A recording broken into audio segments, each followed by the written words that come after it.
കഠിനമായ ആവരണം കൊണ്ട് മൂടിയാലും സത്യത്തെ ആർക്കും എന്നേക്കുമായി മൂടിക്കളയുവാൻ ആവില്ലെന്ന യാഥാർത്ഥ്യം ഒരിക്കൽ കൂടി ലോകത്തെ മനസ്സിലാക്കി കൊടുത്തുകൊണ്ട് 1994 മുതൽ കേരളത്തിലെ രാഷ്ട്രീയ സാമൂഹിക മേഖലകളിൽ അണയാത്ത കനലായി അവശേഷിക്കുന്ന ISRO ചാരക്കേസിലെ മൂടിവെക്കപ്പെട്ട കനലുകൾ ഓരോന്നായി പുറത്തുവരുന്നു. ഭാരതത്തിന്റെ ബഹിരാകാശ ഗവേഷണ സംരംഭത്തിൽ വലിയ ശാസ്ത്രജ്ഞനായിരുന്ന തന്നെ ചാരക്കേസിൽ മനഃപൂർവ്വം കുടുക്കുകയായിരുന്നുവെന്നും അതിലൂടെ ISROയുടെ ചെയർമാൻ വരെ ആകേണ്ട തന്റെ ഔദ്യോഗിക ജീവിതവും ഭാരതത്തിന്റെ ബഹിരാകാശ ഗവേഷണ സംരംഭങ്ങളെ തകർക്കുകയായിരുന്നുവെന്നും ചാരക്കേസിൽ പ്രതിയാക്കപ്പെടുകയും പിന്നീട് വിട്ടയക്കപ്പെടുകയും ചെയ്ത നമ്പി നാരായണന്റെ അവകാശവാദത്തിന്റെയും അദ്ദേഹത്തിന്റെ വാക്കുകൾ കേട്ട് ഉണ്ടാക്കപ്പെട്ട ഹിന്ദി സിനിമയുടെ തിരക്കഥയുടെയും സത്യമാണ് ISROയിലെ തന്നെ പ്രഗത്ഭരായ ശാസ്ത്രജ്ഞന്മാർ തന്നെ പുറത്തു കൊണ്ടുവരുന്നത്. 2022 ഓഗസ്റ്റ് 24 തിരുവനന്തപുരം പ്രസ് ക്ലബിൽ നടത്തിയ മീറ്റ് ദ പ്രസിൽ ഇന്ത്യയുടെ പ്രൊപ്പൽഷൻ ടെക്നോളജിയുടെ പിതാവ് എന്നറിയപ്പെടുന്ന ലിക്വിഡ് പ്രൊപ്പൽഷൻ സിസ്റ്റം സെന്ററിന്റെ സ്ഥാപക director doctor ME Muthunayagam, cryo engine deputy director ആയിരുന്ന D Sasikumar, cryo project director ആയിരുന്ന professor EVS Namboothiri, associate director Sreedharan Das, VSSC deputy director ആയിരുന്ന doctor Majeed, PSLV project director ആയിരുന്ന George Koshy, cryo stage group director Kailas Nathan, quality assurance director Jayakumar, test facility മേധാവി Nicholas എന്നിവരാണ് ബഹിരാകാശ ഗവേഷണത്തെക്കുറിച്ചും ISROയിലെ അദ്ദേഹത്തിന്റെ സംഭാവനകളെക്കുറിച്ചുമുള്ള നമ്പിയുടെ അവകാശവാദങ്ങൾ കള്ളമാണെന്ന് വെളിപ്പെടുത്തിയത്.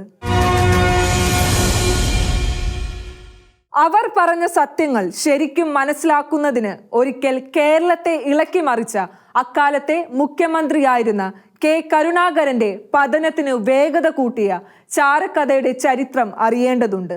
1990കളിൽ കേരളത്തെ സംഭ്രമിപ്പിക്കുകയും ഇക്കിളിപ്പെടുത്തുകയും ചെയ്ത സംഭവമായിരുന്നു ISRO ചാരക്കേസ്. ഭാരതത്തിന്റെ ബഹിരാകാശ രഹസ്യങ്ങൾ ചോർത്തുന്നു എന്നതായിരുന്നു കേസിന്റെ കാതൽ. അത്തരമൊരു നിഗമനത്തിലേക്ക് പോലീസ് എത്തിച്ചേർന്നത് വളരെ ആകസ്മികമായാണ്. 1980കൾ മുതൽ മാലിക്കാരുടെ വലിയ സാന്നിധ്യമുള്ള നഗരമാണ് തിരുവനന്തപുരം. ചികിത്സയ്ക്കും കുട്ടികളെ പഠിപ്പിക്കാനും ഷോപ്പിങ്ങിനും എന്ന പേരിൽ വരുന്നവരുടെ ഇവിടുത്തെ ഏർപ്പാടുകളെക്കുറിച്ച് പലവിധ സംശയങ്ങൾ ഉണ്ടായിരുന്നു. അതുകൊണ്ടാവണം 1994 ഒക്ടോബർ 17 അന്നത്തെ സിറ്റി പോലീസ് ഡെപ്യൂട്ടി കമ്മീഷണറായിരുന്ന ഋഷിരാജ് സിംഗ് മാലിക്കാരെ കുറിച്ച് അന്വേഷിക്കുവാൻ രേഖാമൂലം സ്മാർട്ട് വിജയൻ എന്നറിയപ്പെട്ടിരുന്ന സബ് ഇൻസ്പെക്ടർ വിജയനെ ചുമതലപ്പെടുത്തി. നഗരത്തിലെ മാലി താവളങ്ങളെല്ലാം വിജയൻ പരിശോധിച്ചു. സാമ്രാട്ട് എന്ന ലോഡ്ജിൽ താമസിച്ചിരുന്ന മറിയം റഷീദ, ഫൗസിയ എന്നീ മാലിക്കാരികൾക്ക് മതിയായ യാത്രാരേഖകൾ ഇല്ലെന്ന് കണ്ടു. അവരുടെ ഫോൺ രേഖകളിൽ VSSCയുടെ പല ഉദ്യോഗസ്ഥരുമായി, പ്രത്യേകിച്ചും വലിയ മലയിലെ ഒരു ഉദ്യോഗസ്ഥനുമായി പലവട്ടം സംസാരിച്ചതായി കണ്ടെത്തി. വിജയൻ വിവരങ്ങളെല്ലാം 1994 ഒക്ടോബർ 19 ഋഷിരാജ് സിംഗിന് സമർപ്പിച്ചു. ഇതിന്റെ അടിസ്ഥാനത്തിൽ അദ്ദേഹം കമ്മീഷണർ VR രാജീവൻ വഴി DGP ആയിരുന്ന TV മധുസൂദനന് റിപ്പോർട്ട് സമർപ്പിച്ചു. ചാരപ്രവൃത്തി നടക്കുന്നതായി സംശയമുണ്ടെന്നും കേന്ദ്ര ഇന്റലിജൻസ് ബ്യൂറോ അന്വേഷണം നടത്തണമെന്നും റിപ്പോർട്ടിൽ ശുപാർശ ഉണ്ടായിരുന്നു. അക്കാലത്തെ IBയുടെ ജോയിന്റ് ഡയറക്ടർ ആയിരുന്ന ശ്രീകുമാറുമായും VR രാജീവൻ ഇതേക്കുറിച്ച് സംസാരിച്ചുവെന്നും അവർക്കും സംശയമുള്ളതായും രാജീവൻ സ്വന്തം കൈപ്പടയിൽ ആ കുറിപ്പിൽ DGPയെ അറിയിച്ചു. DGPയുടെ നിർദ്ദേശപ്രകാരം Vanchiyoor police 1994 October 10 case register ചെയ്തു. മറിയം റഷീദ, ഫൗസിയ ഹസൻ എന്നിവരെ അറസ്റ്റ് ചെയ്തു. വിദേശ വനിതകളെ അറസ്റ്റ് ചെയ്ത വിവരം കേന്ദ്ര വിദേശകാര്യ വകുപ്പിനെയും അറിയിച്ചു. VR രാജീവൻ, ഋഷിരാജ് സിംഗ്, കേന്ദ്ര ഇന്റലിജൻസ് ബ്യൂറോയുടെ ഉദ്യോഗസ്ഥർ എന്നിവർ അവരെ ചോദ്യം ചെയ്തു.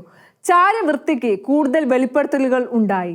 മറിയം റഷീദയുടെ കയ്യിൽ നിന്നും പിടികൂടിയ ഒരു ഡയറിയിൽ നിന്നും കൂടുതൽ വിവരങ്ങൾ ലഭിച്ചു. മാലിയിലെ ദിവേഹി ഭാഷയിൽ എഴുതപ്പെട്ട ഡയറിയിലെ കുറിപ്പുകൾ കേന്ദ്ര ഇന്റലിജൻസ് ബ്യൂറോക്കാരാണ് വായിച്ച് മനസ്സിലാക്കിയത്. ഇതിനിടെ പ്രതികളെ കോടതിയിൽ ഹാജരാക്കി റിമാൻഡിൽ വാങ്ങി. 10 ദിവസം കഴിഞ്ഞപ്പോൾ ഡയറിയിലെ കുറിപ്പുകളിലെ വിവരങ്ങൾ കേരള പോലീസിന് ലഭിച്ചു. ബഹിരാകാശ ഗവേഷണ രഹസ്യങ്ങൾ ചോർത്തുവാൻ ഉന്നത തലത്തിൽ ഗൂഢാലോചന നടത്തുന്നുവെന്ന് വിശ്വസിക്കത്തക്ക വിവരങ്ങളാണ് അതിൽ നിന്ന് ലഭിച്ചത്. മറിയം റഷീദ മാലിയിലെ രഹസ്യ പോലീസ് അംഗമാണെന്ന് CBI കണ്ടെത്തി. അവിടുത്തെ ഒരു മന്ത്രി നിയോഗിച്ചതനുസരിച്ചാണ് കേരളത്തിലെത്തിയതെന്നും ഇന്ത്യയിലുണ്ടായിരുന്ന 4000-ഓളം മാലിക്കാർ അന്നത്തെ അവിടുത്തെ പ്രസിഡന്റ് അബ്ദുൾ ഗയൂമിനെതിരെ ഭീകര പ്രവർത്തനത്തിന് ഒരുക്കങ്ങൾ നടത്തുന്നുണ്ടോ എന്ന് അന്വേഷിക്കുകയായിരുന്നു അവരുടെ പ്രധാന ദൗത്യമെന്നും ഡയറിയിലുണ്ടായിരുന്നു. ഒരു സിനിമാ നടി കൂടിയായ ഫൗസിയ ഒരു പടി കൂടി കടന്ന് പാകിസ്ഥാനു വേണ്ടി ഇന്ത്യയുടെ ബഹിരാകാശ രഹസ്യങ്ങൾ ചോർത്തുന്നുവെന്നും ആക്ഷേപമുണ്ടായി. അവർ തന്റെ അന്വേഷണ റിപ്പോർട്ടുകൾ കൃത്യമായി നാട്ടിലേക്ക് അയച്ചിരുന്നതായും ഡയറിയിലുണ്ടായിരുന്നു. ഡയറിയിൽ നിന്ന് ലഭിച്ച വിവരങ്ങൾ വെച്ച് പോലീസ് പുതിയ കേസ് രജിസ്റ്റർ ചെയ്തു. രണ്ടാമത്തെ കേസ് രജിസ്റ്റർ ചെയ്തത് നവംബർ 13-നായിരുന്നു. കേസിന്റെ അന്വേഷണ വിവരങ്ങൾ DGP മധുസൂദനെയും ഇന്റലിജൻസ് വിഭാഗം മേധാവി രാജഗോപാലൻ നായരെയും അറിയിച്ചുകൊണ്ടിരിക്കണമെന്നും നിർദ്ദേശമുണ്ടായി. IBക്കാർ കേസിൽ കൂടുതൽ താൽപര്യം കാട്ടി. അവർ കേസുമായി ബന്ധപ്പെട്ടവരെ കുറിച്ച് അന്വേഷിച്ചപ്പോൾ ഇന്ത്യയിലെ പ്രഗത്ഭരായ ചില ശാസ്ത്രജ്ഞന്മാരുടെ പേരുകളും പോലീസിന് ലഭിച്ചു. വാർത്തകൾ മാധ്യമങ്ങളിൽ വ്യാപകമായി. തലസ്ഥാനത്തു നിന്നും ഇറങ്ങുന്ന ഒരു പത്രമാണ് അന്നത്തെ IG രമൺ ശ്രീവാസ്തവയ്ക്ക് കേസുമായി ബന്ധമുണ്ടെന്ന വാർത്ത പുറത്തുവിട്ടത്. അതോടെ അന്വേഷണ ഉദ്യോഗസ്ഥർക്ക് വേവലാതിയായി. കേസിൽ നിന്നും രാജീവനും ഋഷിരാജ് സിംഗും തല ഊരി.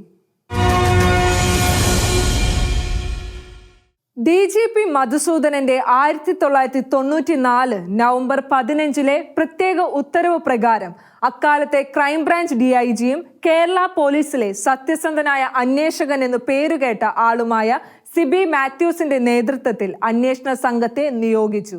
Baburaj, KK Joshua, S ജോഗേഷ്, S Vijayan, Thampi Durgadath എന്നിവരാണ് സംഘത്തിൽ ഉണ്ടായിരുന്നത്. അന്വേഷണ പുരോഗതി ഇന്റലിജൻസ് മേധാവി രാജഗോപാലൻ നായരെ അപ്പപ്പോൾ അറിയിക്കണമെന്നും DGP നിർദ്ദേശിച്ചു. കേസ് അന്വേഷണം പുരോഗമിച്ചു. മറിയം റഷീദ, ഫൗസിയ എന്നിവർക്ക് പുറമെ ചന്ദ്രശേഖരൻ, ശശികുമാർ, നമ്പി നാരായണൻ എന്നിവരെ പോലീസ് അറസ്റ്റ് ചെയ്തു. ഇവർക്കെതിരെ പല സൂചനകളും പോലീസിന് ലഭിച്ചു. ഇവർ പരസ്പരം ബന്ധപ്പെട്ടിരുന്നതായും ചർച്ച നടത്തിയിരുന്നതായും വിവരം ലഭിച്ചു. അതുകൊണ്ട് ഇവർ നാട് വിടാതിരിക്കുവാനുള്ള ഒരു മുൻകരുതൽ കൂടിയായിരുന്നു അറസ്റ്റ്. ഇവരെ ഗസ്റ്റ് ഹൗസുകളിലാണ് താമസിപ്പിച്ചിരുന്നത്. അക്കാലത്ത് ISROയിൽ നിന്നും മുതിർന്ന നിരവധി ഉദ്യോഗസ്ഥർ അന്യനാടുകളിൽ കുടിയേറിയിരുന്നു.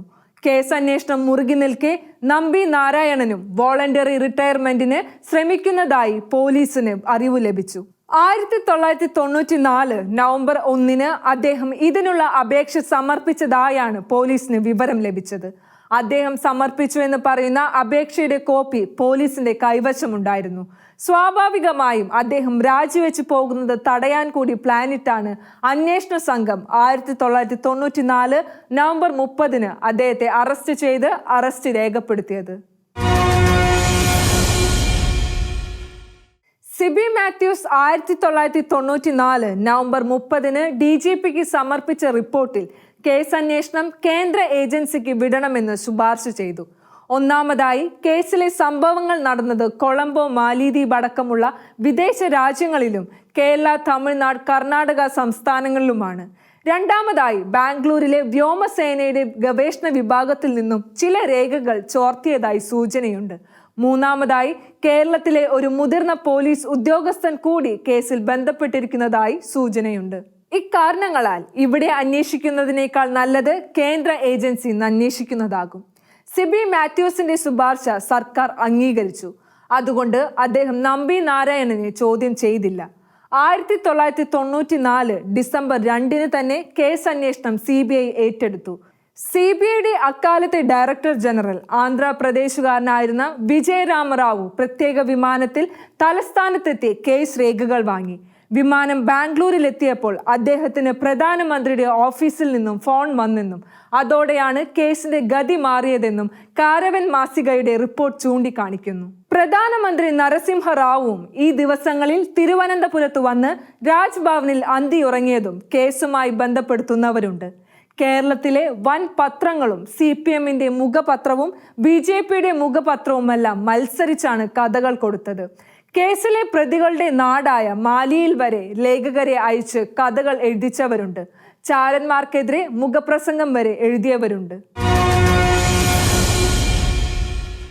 CBI കേസ് അട്ടിമറിക്കുന്നു എന്ന സംശയം ഉയർന്നു. കേരളത്തിലെ IG രമൺ ശ്രീവാസ്തവയെ അറസ്റ്റ് ചെയ്യാൻ CBIക്ക് നിർദ്ദേശം കൊടുക്കണമെന്ന ആവശ്യവുമായി നിയമവേദിക്കാർ ഹൈക്കോടതിയെ സമീപിച്ചു. മുഖ്യമന്ത്രിയായിരുന്ന K കരുണാകരന്റെ വിശ്വസ്തനായിരുന്ന രമൺ ശ്രീവാസ്തവ് ചാരക്കഥയിൽ കഥാപാത്രമായതോടെ അദ്ദേഹത്തെ സസ്പെൻഡ് ചെയ്യണമെന്നത് പ്രതിപക്ഷത്തിന്റെയും മാധ്യമങ്ങളുടെയും കടുത്ത ആവശ്യമായിരുന്നു. കരുണാകരൻ വഴങ്ങിയില്ല. അതുകൊണ്ട് കൂടിയാണ് നിയമവേദിക്കാർ ഹൈക്കോടതിയെ സമീപിച്ചത്. കേസിൽ പ്രതിയാക്കപ്പെട്ട CBI കേരള പോലീസിന്റെ അന്വേഷണം ശരിയായ ദിശയിലായിരുന്നില്ല എന്ന് കോടതിയിൽ പറഞ്ഞു. ഇതേ തുടർന്ന് ഡയറക്ടർ വിജയരാമ റാവുവിനോട് നേരിട്ട് സത്യവാങ്മൂലം നൽകാൻ കോടതി നിർദ്ദേശിച്ചു.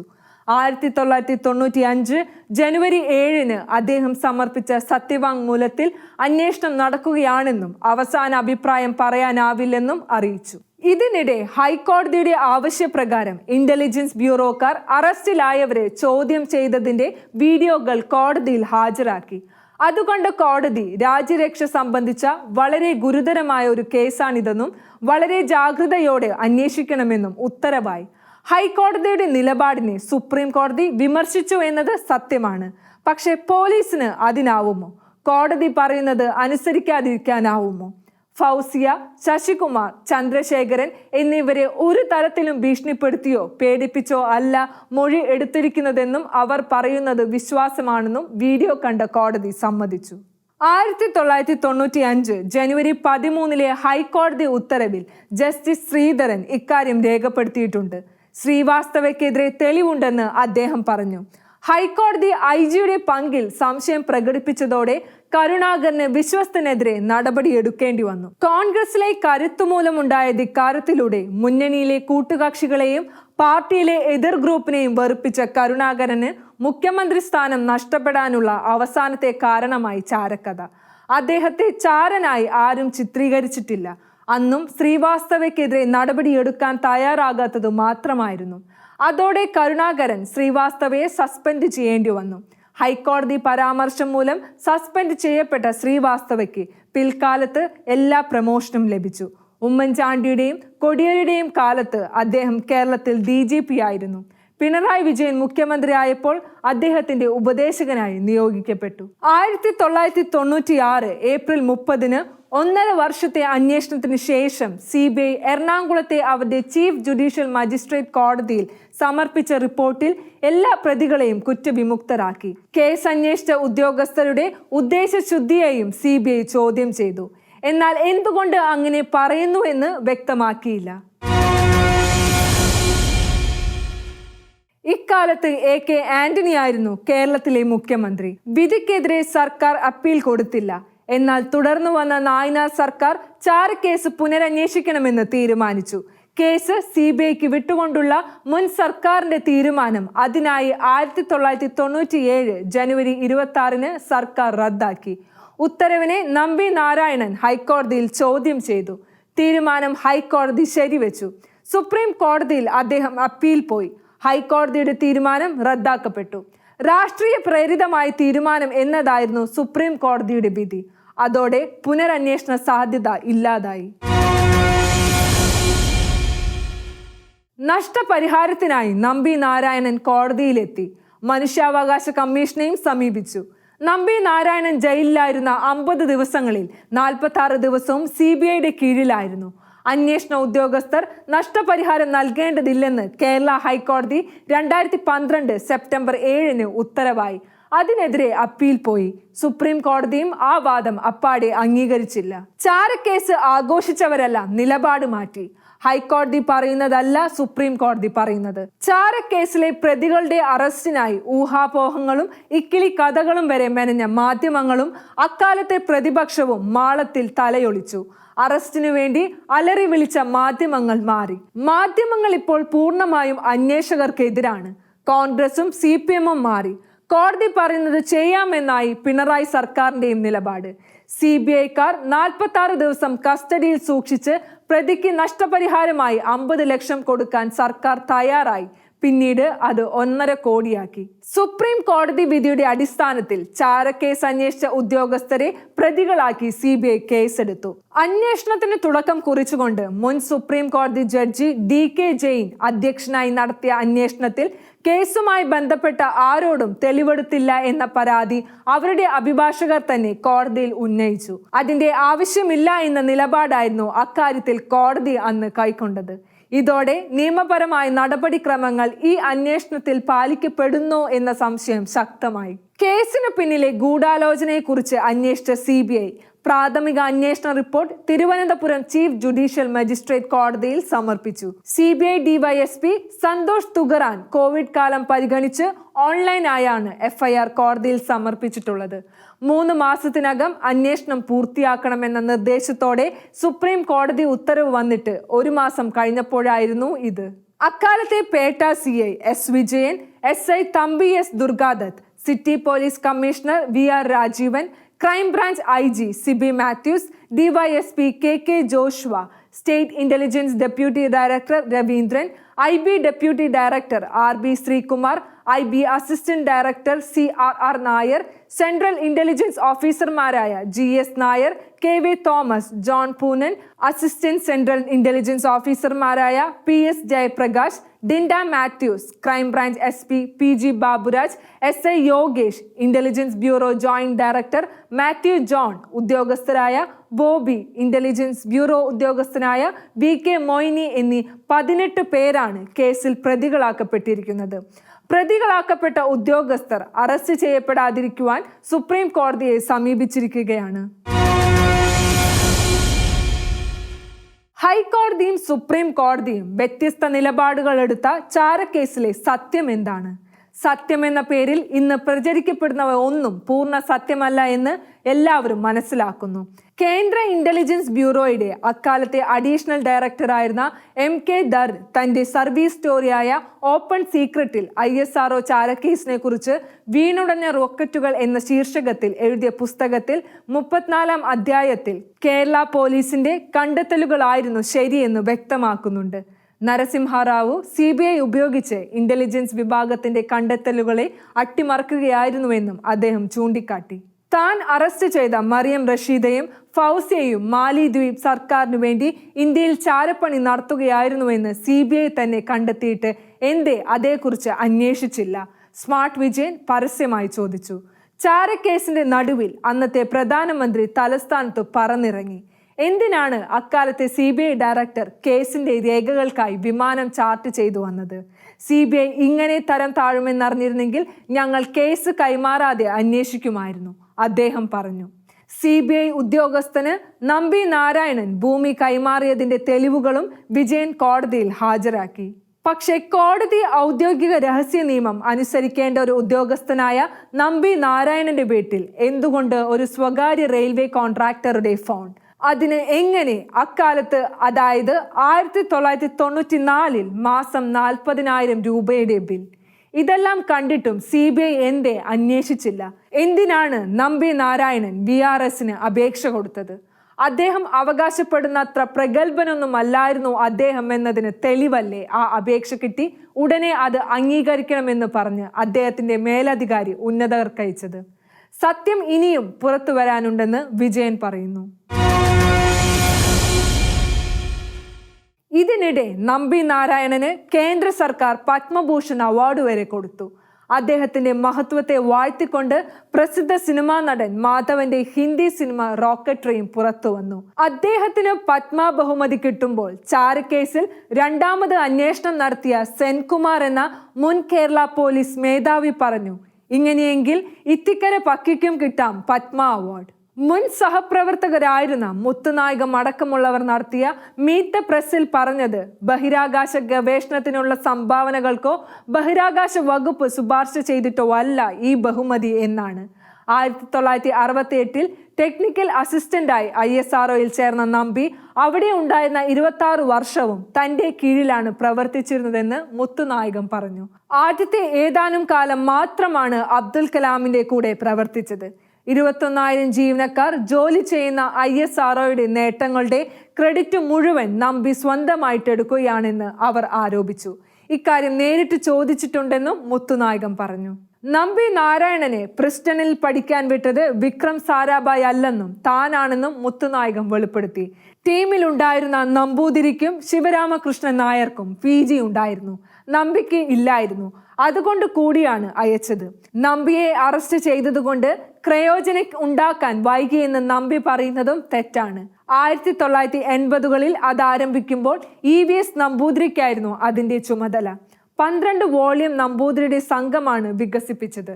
നമ്പിക്ക് ഒരു ബന്ധവും ഉണ്ടായിരുന്നില്ല. ക്രയോജനിക് വിദ്യ സംബന്ധിച്ച് റഷ്യയുമായി ചർച്ച നടത്തിയത് ജ്ഞാനഗാന്ധിയുടെ നേതൃത്വത്തിലുള്ള സംഘമാണ്. അമേരിക്കൻ സമ്മർദ്ദം മൂലം റഷ്യ പിൻവാങ്ങി 1993ലാണ് സാങ്കേതിക വിദ്യ കൈമാറിയത്. 1994ൽ PSLV വിട്ട ശേഷം നമ്പിക്ക് ഇക്കാര്യത്തിൽ ഒരു ബന്ധവുമില്ല. വികാസ് എഞ്ചിൻ വികസിപ്പിച്ചത് നമ്പിയാണെന്ന് പറയുന്നതും തെറ്റാണ്. അദ്ദേഹം ഇതിനായുള്ള 3 ടീമുകളിൽ ഒന്നിന്റെ തലവനായിരുന്നു. അദ്ദേഹം ചെയ്തത് മാനേജ്മെന്റ് ജോലികളാണ്. 1994ൽ സ്വയം വിരമിക്കലിനുള്ള നമ്പിയുടെ അപേക്ഷ താൻ മുകളിലേക്ക് അയച്ചുവെന്നും ആ മാസം തന്നെ അദ്ദേഹം അറസ്റ്റിലായെന്നും മുത്തുനായകം പറഞ്ഞു. അതിനുശേഷം നമ്പി ക്രയോജനിക്കുമായി ബന്ധപ്പെട്ടിട്ടില്ല. ഓഗസ്റ്റ് 24ന് മാതൃഭൂമിക്ക് കൊടുത്ത അഭിമുഖത്തിലാണ് ഈ വെളിപ്പെടുത്തൽ ഉള്ളത്. 1995ൽ തന്നെ തഴഞ്ഞ് കസ്തൂരി രംഗനെ ചെയർമാൻ ആക്കിയപ്പോൾ താനും ലീവിൽ പോവുകയും ബ്രസീലിൽ ജോലി നേടാൻ അനുമതി ചോദിക്കുകയും ചെയ്തു. താങ്കളെ രാജ്യത്തിന് വേണമെന്ന് പറഞ്ഞ് അവധി നിഷേധിച്ച സർക്കാർ ISRO ചെയർമാന്റെ പദവിക്ക് തുല്യമായ സമുദ്ര വികസന വകുപ്പിൽ സെക്രട്ടറിയായി നിയമിച്ചുവെന്നും അദ്ദേഹം പറഞ്ഞു. ഇത്തരം തടസ്സമൊന്നും നമ്പിയുടെ കാര്യത്തിൽ ഉണ്ടായില്ല. പോലീസ് മർദ്ദനത്തെക്കുറിച്ചുള്ള അദ്ദേഹത്തിന്റെ ആക്ഷേപങ്ങൾ ശരിയല്ലെന്ന് കേസിൽ പ്രതിയായിരുന്ന ക്രയോ എഞ്ചിൻ ഡെപ്യൂട്ടി ഡയറക്ടറായിരുന്ന D ശശികുമാർ ഓഗസ്റ്റ് 10ന് മാതൃഭൂമി.comന് നൽകിയ അഭിമുഖത്തിൽ വെളിപ്പെടുത്തി. നമ്പി 2 ദിവസം കിടന്നപ്പോൾ 12 ദിവസം കിടന്നവനാണ് ഞാൻ. എന്നോട് വളരെ മാന്യമായാണ് ഉദ്യോഗസ്ഥർ പെരുമാറിയത്, ശശികുമാർ പറഞ്ഞു. ISROയിലെ ചുരുങ്ങിയത് 400 പേർക്കെങ്കിലും കൊടുത്ത ശേഷമേ നമ്പിക്ക് പത്മ അവാർഡ് കൊടുക്കാമായിരുന്നുള്ളൂ എന്നും അദ്ദേഹം പറഞ്ഞു. സോവിയറ്റ് യൂണിയന്റെ അവസാനത്തെ ഭരണാധികാരിയായിരുന്ന മിഖായിൽ ഗോർബച്ചോവിനെ ലോകം എങ്ങനെ വിലയിരുത്തിയാലും ലോക ചരിത്രത്തിന്റെ ഗതി മാറ്റുമെന്ന് ശഠിച്ച് ലോകത്ത് നിന്ന് ദൈവവിശ്വാസം ഇല്ലായ്മ ചെയ്യുമെന്ന ഉഗ്രശപഥവുമായി റഷ്യയിൽ അധികാരം പിടിച്ച കമ്മ്യൂണിസത്തിന്റെ മാനസാന്തരത്തിനുള്ള ദൈവിക ഉപകരണമായിരുന്നു അദ്ദേഹമെന്ന് ദൈവവിശ്വാസികൾ മനസ്സിലാക്കുന്നു. കത്തോലിക്കരെ സംബന്ധിച്ചിടത്തോളം റഷ്യയിൽ കമ്മ്യൂണിസ്റ്റ് വിപ്ലവം നടന്ന 1917ൽ ഫാത്തിമയിൽ പ്രത്യക്ഷപ്പെട്ട പരിശുദ്ധ അമ്മ റഷ്യയെക്കുറിച്ച് നടത്തിയ പ്രവചനം നിറവേറ്റുന്നതിന് ദൈവം അയച്ച അപൂർവ വ്യക്തിത്വമായിരുന്നു അദ്ദേഹം. ലോക ചരിത്രത്തെ മാറ്റിമറിച്ച ലോക സമാധാനത്തിനുള്ള നോബൽ സമ്മാനം നേടിയ ഈ മഹാമനുഷ്യൻ 2022 ഓഗസ്റ്റ് 30ന് മോസ്കോയിലെ റഷ്യൻ സെൻട്രൽ ക്ലിനിക്കിൽ വെച്ച് 91ാമത്തെ വയസ്സിൽ ഒരു സാധാരണക്കാരനെ പോലെ കടന്നുപോയി. 1999ൽ അന്തരിച്ച ഭാര്യ റൈസയുടെ കുഴിമാടത്തിനടുത്ത് മോസ്കോയിലെ നോഡോചെവിച്ചി സെമിത്തേരിയിൽ അധികം ആരും അറിയാതെ സംസ്കരിക്കപ്പെട്ടു. 1985 മാർച്ച് 11ന് സോവിയറ്റ് യൂണിയന്റെ ഭരണാധികാരിയും കമ്മ്യൂണിസ്റ്റ് പാർട്ടി സെക്രട്ടറിയുമായി തെരഞ്ഞെടുക്കപ്പെട്ട ആ 54കാരൻ കമ്മ്യൂണിസ്റ്റ് ഏകാധിപതികളുടെ പാത പിന്തുടർന്നിരുന്നു എങ്കിൽ ഒരു പക്ഷേ അന്നു മുതൽ 2022 വരെയുള്ള ഏതാണ്ട് 4 പതിറ്റാണ്ടു കാലം ലോകത്തിന്റെ ഗതിവിഗതികളെ ആകെ നിയന്ത്രിക്കുന്ന വലിയ നേതാവായി തുടരേണ്ടതായിരുന്നു. ലോക നേതാക്കളുടെയെല്ലാം ആദരം ഏറ്റുവാങ്ങി സംസ്കരിക്കപ്പെടുകയും ചെയ്യുമായിരുന്നു. എന്നാൽ തനിക്ക് ലഭിച്ച ഉത്തമ ബോധ്യങ്ങളുടെ അടിസ്ഥാനത്തിൽ കമ്മ്യൂണിസത്തെ പൊളിച്ചെഴുതുവാൻ തയ്യാറായ അദ്ദേഹം ആ മഹായജ്ഞത്തിൽ വ്യക്തിപരമായി ഏറെ ത്യാഗങ്ങൾ സഹിക്കേണ്ടി വന്നു. അധികാരവും പദവിയും അംഗീകാരവുമെല്ലാം നഷ്ടപ്പെടുത്തി. സാധാരണക്കാർക്ക് ചിന്തിക്കാൻ പോലും സാധിക്കാത്തത്ര ഉന്നതമായിരുന്നു അദ്ദേഹത്തിന്റെ ത്യാഗങ്ങൾ. 1985ൽ അധികാരം കിട്ടി ഏറെ വൈകാതെ തന്നെ മിഖായിൽ ഗോർബച്ചോവ് സോവിയറ്റ് യൂണിയനിൽ പുതിയ പ്രഭാതത്തിനായി വാതിലുകൾ തുറന്നു. അക്കാലത്ത് ലോകം മുഴുവൻ കൗതുകത്തോടെ ശ്രദ്ധിച്ച വാക്കുകളായിരുന്നു അദ്ദേഹം മുന്നോട്ട് വെച്ച ഗ്ലാസ്നോസ്റ്റും പെരിസ്ട്രോയിസ്കയും. ഗ്ലാസ്നോസ്റ്റ് എന്നാൽ തുറവി എന്നും പെരിസ്ട്രോയിസ്ക എന്നാൽ പുനഃസംഘടന എന്നുമാണ് അർത്ഥം. സോവിയറ്റ് കമ്മ്യൂണിസ്റ്റ് പാർട്ടിയിൽ അദ്ദേഹം വരുത്തിയ മാറ്റമായിരുന്നു അത്. ഈ നയമാറ്റത്തിലൂടെ അദ്ദേഹം റഷ്യയിലും റഷ്യയോട് കൂട്ടിച്ചേർക്കപ്പെട്ട രാജ്യങ്ങളിലും ജനാധിപത്യത്തിന്റെ പുനഃസ്ഥാപനത്തിന് വഴി തുറന്നു. റഷ്യയിൽ തടവറയിലായിരുന്ന പ്രതിഷേധ ശബ്ദങ്ങൾക്ക് സ്വാതന്ത്ര്യം കൊടുത്തു. ലോകം രണ്ടു ചേരികളായി നിന്ന് നടത്തിയ ശീതയുദ്ധം ഇല്ലാതാക്കി. സോവിയറ്റ് യൂണിയന് പൂർവ്വ യൂറോപ്പിലുണ്ടായിരുന്ന പിടിവിട്ടു. ജർമ്മനിയെ കമ്മ്യൂണിസ്റ്റ് ഭാഗവും അല്ലാത്തതുമായി തിരിച്ചു നിർമ്മിച്ച ബെർലിൻ മതിൽ വീണു. 1986 അദ്ദേഹത്തിന്റെ ഭരണകാലത്താണ് ആഗോള ദുരന്തമായ ചെർണോബിൽ ആണവ ദുരന്തം ഉണ്ടാകുന്നത്. 1987 റഷ്യയിലെ ബോറിസ് യെൽസിൻ തനിക്കെതിരെ ഉയർത്തിയ ഭീഷണികളെ ജനാധിപത്യ രീതിയിൽ നേരിട്ടു. 1989 അമേരിക്കൻ പ്രസിഡന്റ് റേഗണുമായി ആണവ കരാർ ഒപ്പിട്ടു. സോവിയറ്റ് യൂണിയനിലെ തന്റെ അധികാരം കൂടുതൽ ശക്തമാക്കി. പരിഷ്കാരങ്ങൾ മുന്നോട്ട് കൊണ്ടുപോകുവാൻ ശേഷി കൈവരിച്ചു. 1989 അഫ്ഗാനിസ്ഥാനിൽ നിന്നും സോവിയറ്റ് സൈന്യം പിൻവാങ്ങി. 1989 ജർമ്മനിയെ വേർതിരിച്ച ഭിത്തി തകർക്കുവാൻ അനുവദിച്ചു. 1989 അമേരിക്കൻ പ്രസിഡന്റ് ബുഷുമായി ചേർന്ന് ശീതയുദ്ധം അവസാനിപ്പിക്കുന്ന കരാർ ഒപ്പിട്ടു. 1990 അദ്ദേഹം പല പാർട്ടികൾക്ക് മത്സരിക്കുന്നതിന് അനുമതിയുള്ള തെരഞ്ഞെടുപ്പ് നടത്തി. 1917 റഷ്യയിൽ ലെനിൻ അധികാരം പിടിച്ച ശേഷം ആദ്യമായിരുന്നു അത്. റിപ്പബ്ലിക്കുകളിൽ സ്വാതന്ത്ര്യദാഹം ശക്തമായി. ജനങ്ങളുടെ സ്വാതന്ത്ര്യദാഹത്തെ അടിച്ചമർത്തുവാൻ 1956 ഹംഗറിയിലും 1968 ചെക്കോസ്ലോവാക്യയിലും നടത്തിയതുപോലെയുള്ള പട്ടാള അതിക്രമങ്ങൾ നടത്താൻ അദ്ദേഹം അനുവദിച്ചില്ല. കമ്മ്യൂണിസ്റ്റ് ഭരണം റഷ്യയോട് കൂട്ടിച്ചേർത്ത റിപ്പബ്ലിക്കുകൾ ഓരോന്നായി സ്വാതന്ത്ര്യം പ്രഖ്യാപിച്ചു. 1990 ജൂലൈ 16 കർമ്മല മാതാവിന്റെ തിരുനാൾ ദിനത്തിൽ യുക്രൈൻ പാർലമെന്റ് സ്വാതന്ത്ര്യ പ്രഖ്യാപനം നടത്തി. 1991 വാൾസോ കരാർ റദ്ദാക്കി. സമാധാനത്തിനുള്ള നോബൽ സമ്മാനം 1991 ലോകം അദ്ദേഹത്തിന് സമർപ്പിച്ചു. 1991 ജൂണിൽ റഷ്യയുടെ പ്രസിഡന്റായി ബോറിസ് യെൽസിൻ തെരഞ്ഞെടുക്കപ്പെട്ടു. സോവിയറ്റ് പ്രധാനമന്ത്രിയുടെ അധികാരങ്ങൾ ചോർന്നുവെങ്കിലും ഗോർബച്ചോവ് മുന്നോട്ടു പോയി. 1991 അദ്ദേഹം കമ്മ്യൂണിസ്റ്റ് പാർട്ടി പിരിച്ചുവിട്ടു. കുപിതനായ കമ്മ്യൂണിസ്റ്റുകാർ തിരിച്ചടിക്കുവാൻ നോക്കി. 1991 ഓഗസ്റ്റ് 19 കമ്മ്യൂണിസ്റ്റുകാർ ഗനഡി യാനിക്കോവിന്റെ നേതൃത്വത്തിൽ പട്ടാള വിപ്ലവത്തിലൂടെ ഗോർബച്ചോവിനെ പുറത്താക്കിയെങ്കിലും ബോറിസ് യെൽസിൻ ജനകീയ മുന്നേറ്റത്തിലൂടെ ആ ഭരണത്തെ തോൽപ്പിച്ചു. ഗോർബച്ചോവ് തിരിച്ചെത്തി. 1917 ഓഗസ്റ്റിൽ പോർച്ചുഗലിലെ നിരീശ്വര ഭരണാധികാരികളാൽ അറസ്റ്റ് ചെയ്യപ്പെട്ട ലൂസിയും ഫ്രാൻസിസും ജസീന്തയും കിടന്നതുപോലെ 3 ദിവസമാണ് ഗോർബച്ചോവിന് തടവിൽ കിടക്കേണ്ടി വന്നത്. 21 ക്ഷീണിതനായ അദ്ദേഹവും പരിഭ്രാന്തയായ ഭാര്യ റൈസയും മോസ്കോയിൽ തിരിച്ചെത്തുന്നത് ലോകം കണ്ടു. 1991 ഡിസംബർ 24 ഗോർബച്ചോവ് സോവിയറ്റ് യൂണിയന്റെ ഭരണാധികാരം ഉപേക്ഷിച്ചു. അതോടെ സോവിയറ്റ് യൂണിയനിലെ 8ാമത്തെ കമ്മ്യൂണിസ്റ്റ് ഭരണാധികാരി തന്നെ അവിടുത്തെ കമ്മ്യൂണിസത്തിന് തിരശീലയിട്ടു. അധികാരം ജനാധിപത്യ ക്രമത്തിൽ തെരഞ്ഞെടുക്കപ്പെട്ട യെൽസിന് കൈമാറി. 1991 ഡിസംബർ 25 രാത്രി ലോകം ക്രിസ്മസ് കൊണ്ടാടിയപ്പോൾ മോസ്കോയിൽ അരിവാൾ ചുറ്റിക പതാക താന്നു. റഷ്യൻ പതാക ഉയർന്നു. 1981 പരിശുദ്ധ അമ്മ പറഞ്ഞതുപോലെ സോവിയറ്റ് യൂണിയനെ അമ്മയുടെ വിമല ഹൃദയത്തിന് പ്രതിഷ്ഠിച്ചു. 10 വർഷത്തിന് ശേഷം 1991 ഡിസംബർ 25 മോസ്കോയിൽ സോവിയറ്റ് യൂണിയൻ പതാക താന്നു. റഷ്യയിൽ നിരീശ്വരത്വം പിടിമുറുക്കുന്നതും വിശ്വാസികളുടെ പ്രാർത്ഥനയിലൂടെ അത് തകരുന്നതും അമ്മ ഫാത്തിമയിൽ പറഞ്ഞ സന്ദേശമാണ്. ലോക ചരിത്രത്തിന്റെ ഗതി മാറ്റുമെന്ന് ശഠിച്ച് ലോകത്ത് നിന്ന് ദൈവവിശ്വാസം ഇല്ലായ്മ ചെയ്യുമെന്ന ഉഗ്രശപഥവുമായി റഷ്യയിൽ അധികാരം പിടിച്ച കമ്മ്യൂണിസത്തിന്റെ മാനസാന്തരത്തിനു വേണ്ടി ഫാത്തിമയിൽ അമ്മ പഠിപ്പിച്ച സവിശേഷ ആയുധങ്ങൾ അങ്ങനെ ഫലമണിയുന്നത് ലോകം കണ്ടു. റഷ്യയെ അമ്മയുടെ വിമല ഹൃദയത്തിന് പ്രതിഷ്ഠിക്കുവാനും റഷ്യയുടെ മാനസാന്തരത്തിനു വേണ്ടി ജപമാല പ്രാർത്ഥിക്കുവാനുമായിരുന്നു അമ്മ ആവശ്യപ്പെട്ടത്.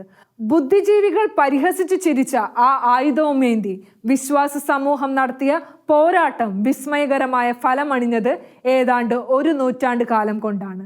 അതിന് ദൈവം ഉപയോഗിച്ച അത്യപൂർവ ഉപകരണമായിരുന്നു സ്വർഗീയ സൈന്യങ്ങളുടെ പ്രധാന സൈന്യാധിപനായ മിഖായേൽ മാലാഖയുടെ നാമം വഹിക്കുന്ന ഗോർബച്ചോവ്. വെളിപാട് പുസ്തകത്തിൽ വിവരിക്കുന്ന സ്വർഗീയ പോരാട്ടത്തിൽ ദൈവിക സൈന്യത്തെ നയിച്ചത് മിഖായേൽ മാലാഖയായിരുന്നുവല്ലോ. ഒന്നാം ലോക മഹായുദ്ധത്തിന്റെ കഠിന യാതനകളിൽ വിമ്മിട്ടപ്പെടുന്ന ലോകത്തിനു വേണ്ടി പരിശുദ്ധ അമ്മയുടെ മാധ്യസ്ഥം തേടുവാൻ 1917 മെയ് 5 അന്നത്തെ മാർപ്പാപ്പ ബെനഡിക്ട് 15 സാർവത്രിക സഭയോട് അഭ്യർത്ഥിച്ചു. സഭയുടെ ഈ നിലവിളിക്കുള്ള പ്രത്യുത്തരമാണ് ലോകത്തിന് ഒരു സമാധാന പദ്ധതിയുമായി പരിശുദ്ധ അമ്മ 1917 മെയ് 13 മുതൽ ഒക്ടോബർ 13 വരെ അമ്മ ഫാത്തിമയിൽ പ്രത്യക്ഷപ്പെട്ടതെന്ന് വിശ്വസിക്കപ്പെടുന്നു. ഷീലോഹിന്റെ കാഴ്ചകൾ ഇനി അടുത്ത ആഴ്ച.